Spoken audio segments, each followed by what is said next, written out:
السلام علیکم ناظرین، میں ہوں محمد حفیظ خان ٹوڈے ود حفیظ خان کے ساتھ۔ ناظرین، میں آج آپ کو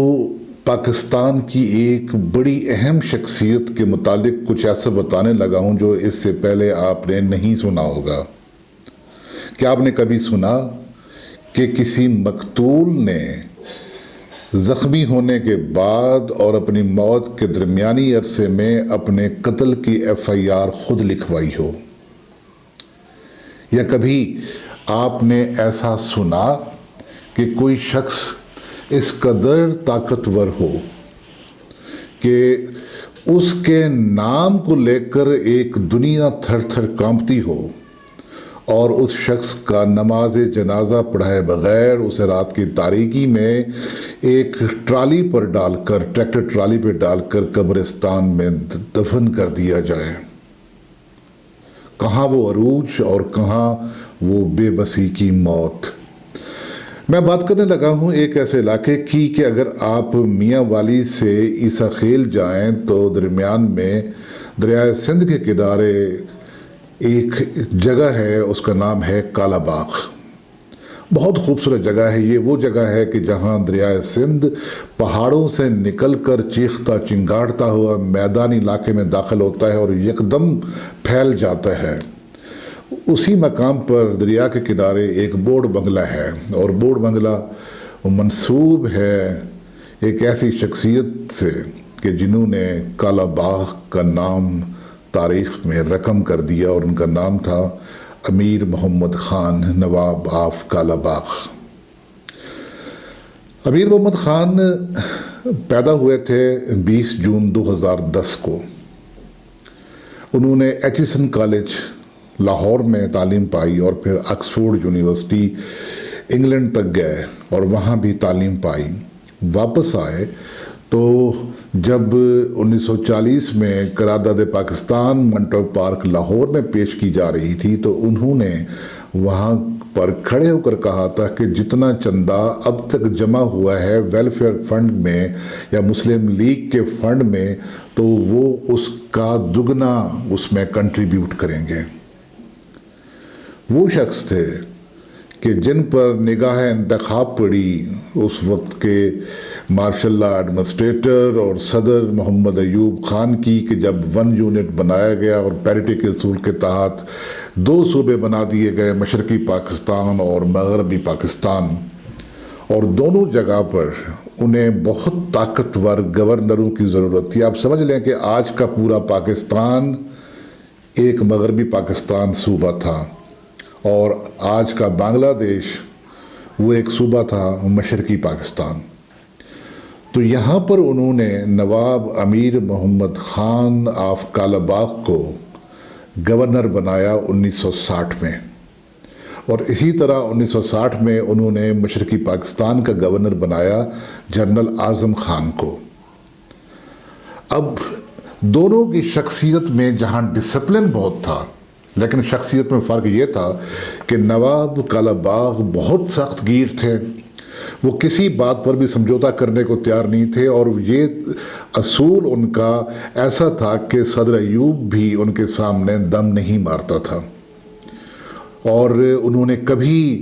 اپنی فیملی کی خواتین کو گورنر ہاؤس لاہور نہیں لائے، اور نہ ہی انہوں نے اپنے بچوں کو، اپنے بیٹوں کو، وہ جو ایک باپ گورنر ہو آج کے پورے پاکستان کا اور مقتدر ہو، ان کو کسی قسم کے ایسے معاملے میں نہیں پڑھنے دیا کہ جس سے ان کا نام خراب ہو۔ ایک واقعہ جنرل جہانداد خان اپنی آٹو بائیوگرافی میں لکھتے ہیں کہ جو ان کے ملٹری سیکرٹری رہے تھے، اور وہ لکھتے ہیں کہ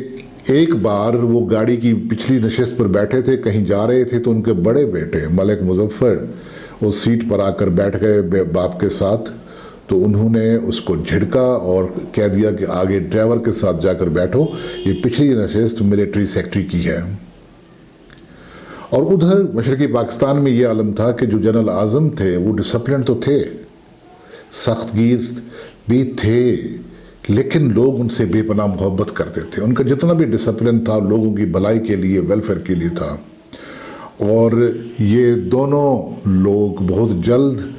اس وقت کے صدر اور جنہوں نے مرشلہ لگایا تھا پاکستان میں پہلا، جنرل ایوب خان، ان کی آنکھوں میں کھٹکنے لگے۔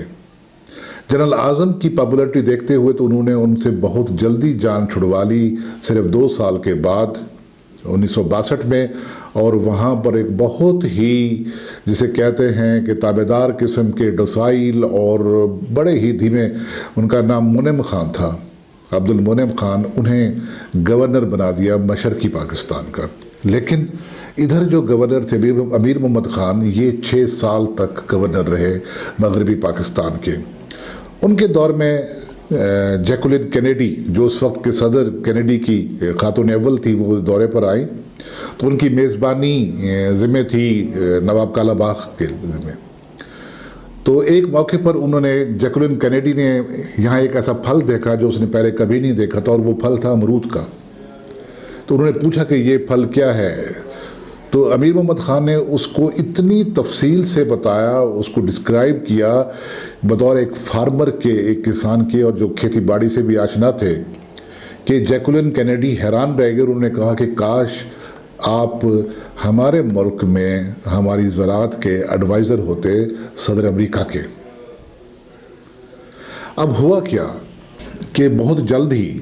ان دونوں کے درمیان، ایوب خان اور امیر محمد خان کے درمیان اختلافات پیدا ہونے لگے، اور اس میں جسے کہتے ہیں نا کہ اونٹ کی کمر پہ آخری تنکا، وہ ثابت ہوا۔ ایک الیکشن ہوا تھا، بائی الیکشن کراچی میں، جس میں غوث بخش بزنجو جیتے تھے، جو ایوب خان کے مخالف تھے، اور امیر محمد خان پر یہ الزام لگا کہ انہوں نے کنونشن لیگ، جو ایوب خان کی ایک پارٹی تھی، برسر اقتدار پارٹی، اس کے امیدوار کو ہروایا ہے جان بوجھ کر۔ تو اس پر جو ناراضگی ان تک پہنچی، تو انہوں نے بھٹو کے معاملے کے برعکس، کے جنہیں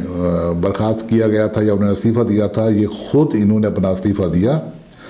اپنی کار خود چلا کر گئے لاہور سے راولپنڈی، ایوب خان سے ملے، ان کے ساتھ کھانا کھایا، گپ شپ کی، اور اس کے بعد الوداع ہو کر یہ کالا باغ چلے گئے، اور پھر وہاں سے واپس نہیں آئے۔ نواب کالا باغ کی جو میں نے آپ سے شروع میں بات کی تھی کہ انہوں نے اپنے قتل کی FIR خود لکھوائی۔ ہوا کیا کہ ان کے گھر میں جب یہ گورنری سے فارغ ہو کر پہنچے تو پورا گھر ان کی اس سخت گیری سے ان کے خلاف تھا۔ ان کی 2 بیٹیاں تھیں، ایک بیٹی کی شادی ہو چکی تھی اور ایک بیٹی کی بھی شادی ہونی تھی۔ ان کے ایک دوست تھے جن کا ایک بیٹا انہیں بہت پسند تھا، اور اس کا نام تھا ڈاکٹر طاہر توسی۔ وہ اپنی بیٹی کی اس سے شادی کرنا چاہتے تھے، لیکن پورا خاندان سے مراد ان کے بیٹے، ان کی بیگم اور ان کا بردر اللہ، ان کا سالہ صاحب، وہ تمام لوگ اس بات کے مخالف تھے۔ لیکن وہ جو ہی گورنری سے فارغ ہو کر کالا باغ واپس پہنچے تو ان کے بیٹوں کا رویہ نافرمانی والا مبینہ طور پر ہو چکا تھا، اور یہ بات بھی کہی جاتی ہے کہ امیر محمد خان نے دل برداشتہ ہو کر یہ کہا کہ وہ اپنے کسی بیٹے کو اپنی جائیداد یا اراضی نہیں دیں گے، اور وہ اپنی اراضی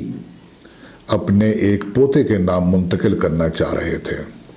اسی بات کا ایکسکیوز بنا کر ان کے تیسرے بیٹے ملک اسد نے مبینہ طور پر، جبکہ وہ بورڈ بنگلے میں لیٹے ہوئے ایک مووی دیکھ رہے تھے، تو انہیں پستول کے فائر سے زخمی کر دیا، اور زخم اتنا گہرا تھا کہ کچھ لوگ جو ان کے ملازم وہاں پہنچے اور انہیں لے جانے کے لیے کہ انہیں ہاسپٹل لایا جائے یا ڈاکٹر کو بلایا جائے، تو انہوں نے منع کر دیا، بلکہ انہوں نے کہا کہ آپ تھانے سے کسی کو بلائیں، محرر کو بلائیں، میں FIR لکھوانا چاہتا ہوں، اور میں تو مر رہا ہوں لیکن میں اپنے بیٹے کو پھانسی چڑھتا نہیں دیکھ سکتا۔ یہ بات مجھے بتائی تھی کہ جب میں میاں والی میں سول جج تھا بیک ان دی ایئر 1991، اور میں عیسیٰ خیل دورے پہ جایا کرتا تھا، تو وہاں میرے پاس ایک ریٹائرڈ نائب تحصیلدار پیش ہوئے تھے بطور گواہ۔ انہوں نے مجھے یہ بات بتائی کہ جب وہ پٹواری تھے اور کالا باغ کا علاقہ ان کے پاس تھا، اور وہ اس بات کے گواہ ہیں کہ پھر اسے بلایا گیا محرر کو، اور مقتول نواب نے جو اس وقت انتہائی کرٹیکل کنڈیشن میں تھے، اس طرح کی FIR لکھوائی کہ جس کی بنا پر ملک اسد